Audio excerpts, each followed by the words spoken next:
All right, 112, folks. What I wanted to talk about this time is our document for this particular unit. The document for this unit, you'll find the link, is the Atlantic Charter. Um, as far as documents go, as far as treaties go, this one is incredibly short but has some really high aims. Here's the issue. This is the document that we are going to sign. This is the document between Roosevelt and Churchill that is going to get us officially into World War II. It is our standards. Where Wilson talked about his 14 points, and that was his design. This is Roosevelt's version, but it's the version between him and Churchill of what needs to be done. And so this is a guideline for war. This is the outline for war. This is what we're trying to accomplish. And so it's kind of huge. I think it's a pretty interesting document. First, these countries seek no aggrandizement or territorial or otherwise. They don't want to win anything from the war. They don't want to get anything from the war. They don't want to benefit from the war. What they want is they want peace.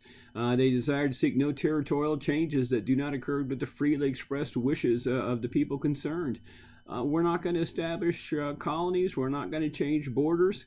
What we want to do is put them back where people said they were and where they should be. We want to restore stuff to where it was. They respect the right of all peoples to choose the form of government under which they will live, and they wish to see sovereign rights and self-government restored to those who have been forcibly deprived of them. And so what they're looking to do is undo what Hitler has done.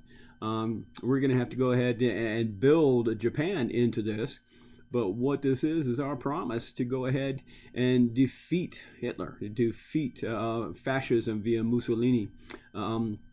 Go ahead and take care of the German problem in such a way that it's going to restore freedom to the seas. It's going to restore democratic forms of government. It's going to go ahead and restore the freedoms of the people that were stripped from them. I think it is a wonderful document. I think it's got some lofty goals in it. I especially like the finishing sentence, if you've gotten that far. It's under the 8th statement. They will likewise aid and encourage all other practical measures which will lighten for peace-loving peoples the crushing burden of armament. It's like, listen, we're going to go ahead and create this lasting peace, and y'all can put your guns away. You can put your missiles away. You can put your rockets and your bombs away. You won't need them anymore, and you won't have this crushing debt of having to afford these, of having to maintain those. And I read this and I think, man, if only we had accomplished this. Man, if only they had followed through, because I can look at this and I see some great ideas in it. But then I look and go, okay, as a nation, how many of these have we failed to do? How many of these has our government failed to do? I mean, we have not let Latin America, we have not let Central America, we've not let South America, hell, we don't even let Asia go under the government forms that they wish to go under. We have a tendency to, like I said, play police force in so many different areas and say, hey, listen, yeah, we realize this is what you think you want, but we're going to go ahead and give you some advice. We're going to go ahead and finesse some changes, whether we do it under the table or whether we do it over the table. And so this is huge. This is Roosevelt's attempt at a really good peace.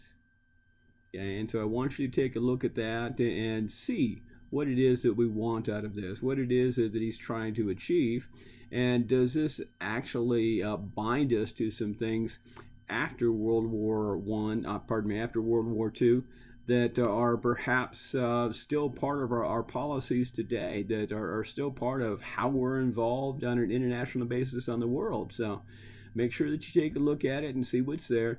There's some really important points, some really good ideas in there, because this sets up the standard for the United Nations. This sets up the standard, unfortunately, for us to go in and play police force.